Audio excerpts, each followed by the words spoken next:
السلام علیکم ورحمۃ اللہ وبرکاتہ۔ بسم اللہ الرحمن الرحیم۔ ویورز، اب بات کرتے ہیں حضرت طلحہ کا احد کے دن نبی صلی اللہ علیہ وسلم کو اٹھانا۔ پہاڑ کی طرف نبی صلی اللہ علیہ وسلم کی واپسی کے دوران ایک چٹان آ گئی۔ آپ صلی اللہ علیہ وسلم نے اس پر چڑھنے کی کوشش کی مگر چڑھ نہ سکے، چونکہ ایک تو آپ کا بدن بھاری ہو چکا تھا، دوسری بات یہ تھی کہ آپ نے دوہری زرہ پہن رکھی تھی، اور پھر آپ صلی اللہ علیہ وسلم کو سخت چوٹیں بھی آئی تھیں۔ لہٰذا حضرت طلحہ بن عبید اللہ نیچے بیٹھ گئے اور آپ صلی اللہ علیہ وسلم کو کندھوں پر اٹھا کر کھڑے ہو گئے۔ اس طرح آپ صلی اللہ علیہ وسلم چٹان پر پہنچ گئے۔ آپ صلی اللہ علیہ وسلم نے فرمایا، طلحہ نے جنت واجب کر لی۔ ویورز، اب بات کرتے ہیں اس مشکل حالات میں مشرکین کا آخری حملہ۔ جب رسول اللہ صلی اللہ علیہ وسلم گھاٹی کے اندر اپنی قیادت گاہ میں پہنچ گئے تو مشرکین نے مسلمانوں کو پہنچانے کے لیے آخری کوشش کی۔ ابن اسحاق کا بیان ہے کہ اس اثناء میں رسول اللہ صلی اللہ علیہ وسلم گھاٹی کے اندر تشریف فرما تھے۔ ابو سفیان اور خالد بن ولید کی قیادت میں مشرکین کا ایک دستہ چڑھ آیا۔ رسول اللہ صلی اللہ علیہ وسلم نے دعا فرمائی کہ اے اللہ، یہ ہم سے اوپر نہ جانے پائے۔ پھر حضرت عمر بن خطاب اور مہاجرین کی ایک جماعت نے لڑ کر انہیں پہاڑ سے نیچے اترنے پر مجبور کر دیا۔ مغازی اموی کا بیان ہے کہ مشرکین پہاڑ پر چڑھ آئے تو رسول اللہ صلی اللہ علیہ وسلم نے حضرت سعد رضی اللہ تعالیٰ عنہ سے فرمایا، ان کے حوصلے پست کرو، یعنی انہیں پیچھے دھکیل دو۔ انہوں نے کہا، میں تنہا ان کے حوصلے کیسے پست کروں؟ اس پر آپ صلی اللہ علیہ وسلم نے 3 بار یہی بات دہرائی۔ بالآخر حضرت سعد رضی اللہ تعالیٰ عنہ نے اپنے ترکش سے ایک تیر نکالا اور ایک شخص کو مارا تو وہ وہیں ڈھیر ہو گیا۔ حضرت سعد کہتے ہیں کہ میں نے پھر وہی تیر لیا، اسے پہچانتا تھا، اور اس سے دوسرے کو مارا تو اس کا بھی کام تمام ہو گیا۔ اس کے بعد پھر تیر لیا، اسے پہچانتا تھا، اور اس سے ایک تیسرے کو مارا تو اس کی بھی جان جاتی رہی۔ اس کے بعد مشرکین نیچے اتر گئے۔ میں نے کہا، یہ مبارک تیر ہے۔ پھر میں نے اسے اپنے ترکش میں رکھ لیا۔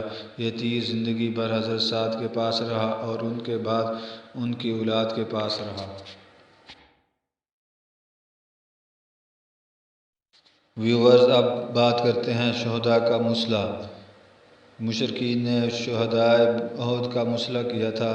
یہ آخری حملہ جب ہوا جو مشرکین نے نبی صلی اللہ علیہ وسلم کے خلاف کیا تھا، چونکہ انہیں آپ کے انجام کا صحیح علم نہیں تھا بلکہ آپ کی شہادت کا تقریباً یقین تھا، اسی لیے انہوں نے اپنے کیمپ کی طرف پلٹ کر مکہ واپسی کی تیاری شروع کر دی۔ کچھ مشرک مرد اور عورتیں مسلمان شہداء کے مسئلہ میں مشغول ہو گئی، یعنی شہداء کی شرم گاہیں اور کان، ناک وغیرہ کاٹ لیے، پیٹ چیر دیے۔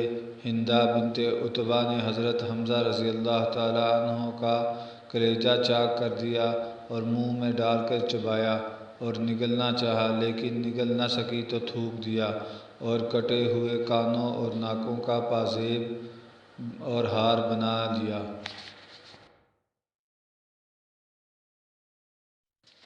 ویورز، اب بات کرتے ہیں آخر تک جنگ لڑنے کے لیے مسلمانوں کی مستعدی۔ پھر اس آخری وقت میں 2 ایسے واقعات پیش آئے جن سے یہ اندازہ لگانا مشکل نہیں کہ جاں باز و سرفروش مسلمان اخیر تک جنگ لڑنے کے لیے کس قدر مستعد تھے اور اللہ کی راہ میں جان دینے کا کیسا ولولہ خیز جذبہ رکھتے تھے۔ حضرت کعب بن مالک کا بیان ہے کہ میں ان مسلمانوں میں تھا جو گھاٹی سے باہر آئے تھے، تو میں نے دیکھا کہ مشرکین کے ہاتھوں مسلمان شہداء کا مسئلہ کیا جا رہا ہے تو رک گیا۔ پھر آگے بڑھا، کیا دیکھتا ہوں کہ ایک مشرک جو بھاری بھرکم زرہ میں ملبوس تھا شہداء کے درمیان سے گزر رہا ہے اور کہتا جا رہا ہے، کٹی ہوئی بکریوں کی طرح ڈھیر ہو گئے۔ ایک اور مسلمان اس کی راہ تک رہا ہے، وہ بھی زرہ پہنے ہوئے ہے۔ میں چند قدم اور بڑھ کر اس کے پیچھے ہو لیا، پھر کھڑے ہو کر آنکھوں ہی آنکھوں میں مسلم اور کافر کو تولنے لگا۔ محسوس ہوا کہ کافر اپنے ڈیل ڈول اور ساز و سامان دونوں لحاظ سے بہتر ہے، اب میں نے دونوں کا انتظار کرنے لگا، بالآخر دونوں میں ٹکر ہو گئی اور مسلمان نے کافر کو ایسی تلوار ماری کہ وہ پاؤں تک کاٹتی چلی گئی۔